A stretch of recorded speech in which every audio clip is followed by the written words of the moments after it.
is it is that n lambda equals d sine theta. And obviously for the first fringe, n will equal 1. So here it's just lambda equals d sine theta. Let's suppose that the first fringe is a distance y above the centre of the middle fringe. So we're measuring this in distance. And the distance from the slit to the screen is capital D. Then y over d is simply the tangent of the angle theta. And if it's a small angle, that is the same as the sine of the angle theta, because if theta is very small, then this distance here is d, and the horizontal, the hypotenuse, is also, as far as it matters, also d. So for small angles, you can say that y over d is sine theta. And that means, using this formula here, that n lambda is equal to d times sine theta, which is y over d. So if you've got, typically in an exam, you would be given some of those values, and you have to work out what the rest are. You'll notice, incidentally, that as n increases, n becomes 1, 2, 3, and so on, so y will progressively increase. So the next fringe will be twice y, the third fringe will be 3 times y, but only as long as theta is a small angle. As soon as theta becomes large, tan theta is no longer broadly equivalent to sine theta. And how many fringes will there be, apart from the central fringe? This is fringe number 1, 2, 3, 4. How many fringes do you get? Well, the answer is that we know that n lambda equals d sine theta, which means that n lambda over d is equal to sine theta. And n is increasing in interest of steps. And so you can keep going until n lambda over d would be greater than 1. Because you can't have a sine theta greater than 1.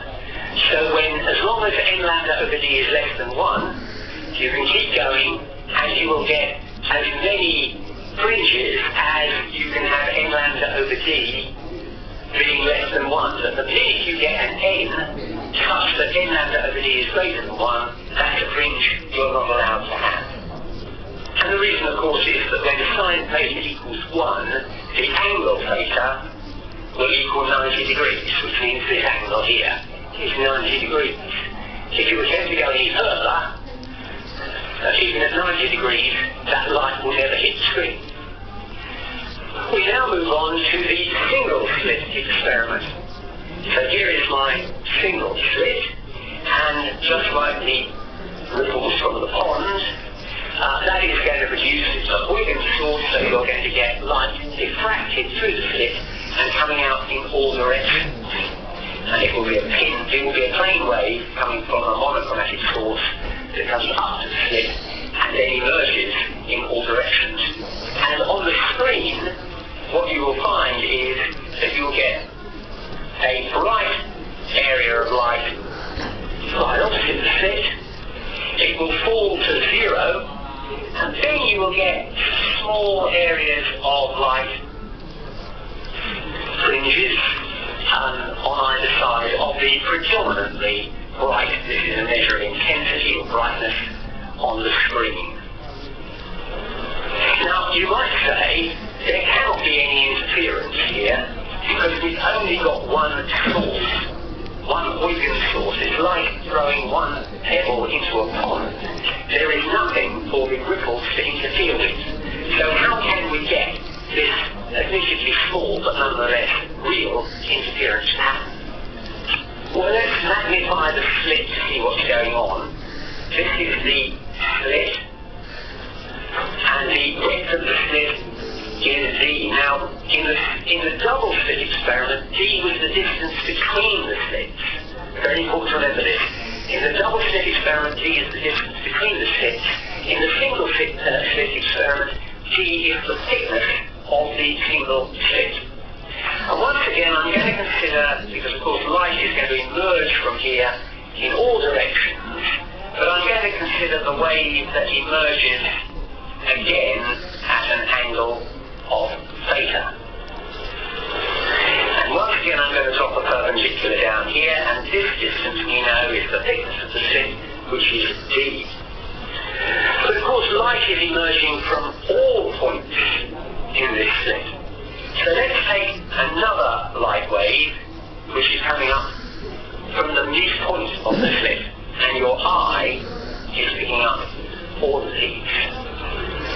Now then, this distance here we're going to call x, just as we did before, and by geometry once again we can say that x is v times the sine of theta. And once again we can draw in the wavelength up here, and we can ask ourselves, suppose x is a whole number of wavelengths. Let's, for the sake of this illustration, assume it's one wavelength. Then that would be one wavelength, and then the waves continue, and you can see that they are completely, or they should be if I draw it properly, they will then be in phase. So this wave and this wave are in phase. In phase you might think you'll get constructive interference and brightness. But of course, if this is one wavelength here, then at this point, halfway up, it will only be half a wavelength. And so the remainder of the wave will proceed like that. Which means that this wave is out of phase with this wave, and this wave is out of phase with this wave. And if you think about it, at every point on the top half of the slit, there will be a corresponding point in the bottom half of the slit that will be exactly 1/2 a wavelength out. So just as this one is completely out of phase with this, because they are half a wavelength apart, so all the way down the top half of the slit, there will be a corresponding point in the bottom half of the slit which will be exactly out of phase.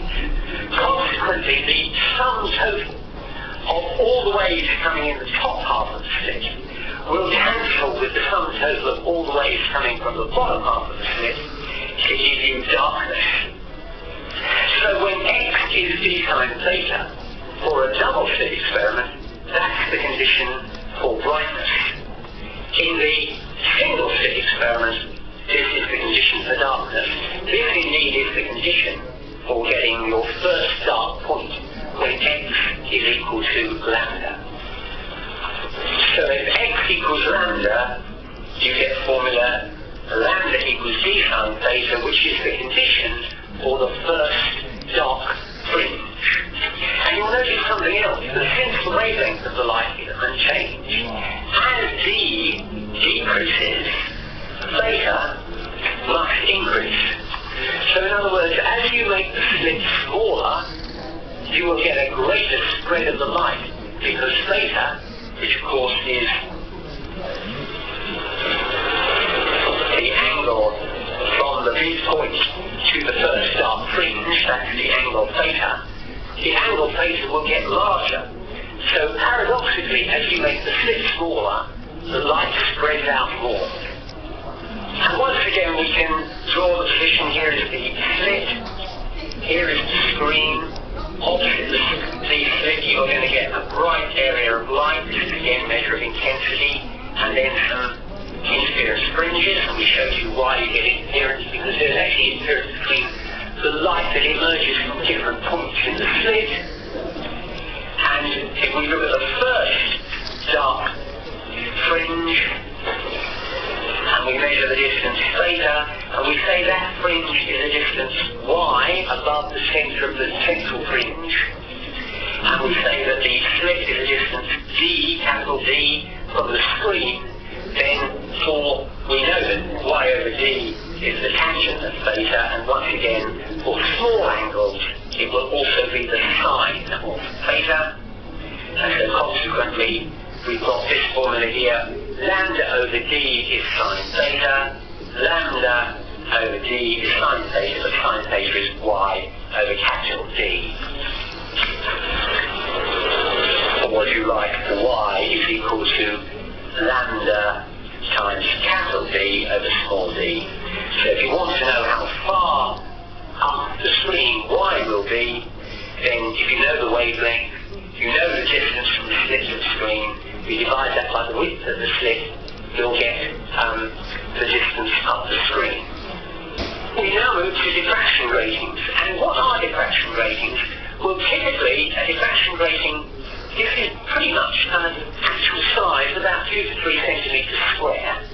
And don't ask me how they do it, but engineers manage to draw lines on a diffraction grating, and they can get typically something like 13,000 lines per inch.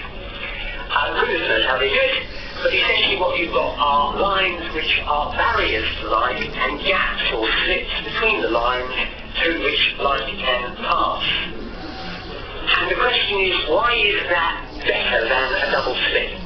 What do you get with 13,000 slits that you don't get with a double slit? Well, for illustration purposes, I'm going to take a diffraction grating which has 4 slits. 1, 2, 3, 4.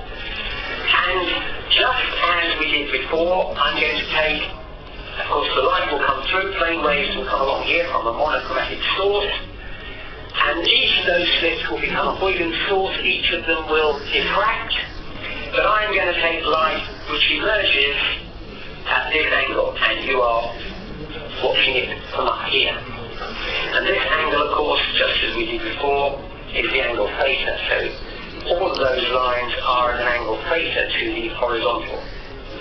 The distance between the slits is a distance d as before, so the distance between each slit is d, and we can plot the perpendicular here. That distance there is x, and geometrically we can say x is d times sine theta.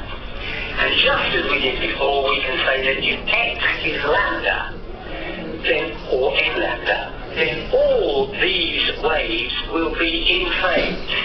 So that is the condition for brightness. N lambda equals d sine theta will mean that all waves are exactly in phase, and that's the condition for brightness.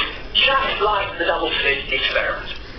And that is what happens when x is a whole number of wavelengths. But suppose it isn't. Here is my wave. If x is that distance there, that's the whole wavelength. And we know that that is a condition for brightness. But suppose x is in fact only a fraction of the wavelength. What happens then? Well, x will always equal d sine theta, because that's just pure geometry. How many waves will there be in that distance x? Well, x is the distance. Each wave has a length, lambda, and so the number of waves will equal the distance, d sine theta, divided by the wavelength of each wave, which is lambda. So that's the number of waves. Because x is the distance, lambda is the length of each wave, and if you divide up the length of each wave into the total distance x, you get the number of waves, which won't necessarily be a whole number. Now each wave, we know, is one cycle, or 2 pi radians. So if each wave is 2 pi radians, then, and you've got d sine theta over lambda waves, then the number of radians represented by this wave, or the distance x of this wave, will simply be the number of waves, and since each wave is 2 pi radians, it will be 2 pi times d sine theta over lambda. Because you multiply the number of waves by 2 pi, because each complete wave is 2 pi. And that we call, since we're now talking about an angle, that is now called delta, and it is the phase angle. So to give you an indication, if this were one complete wave, and x just happened to be that distance there, that would be 1/4 of a wavelength. So it's 1/4 of lambda, or since one complete wave is 2 pi radians, this would be pi over 2 radians. So you can either express this as a distance, or as 1/4 of a wavelength, or as pi over 2 radians.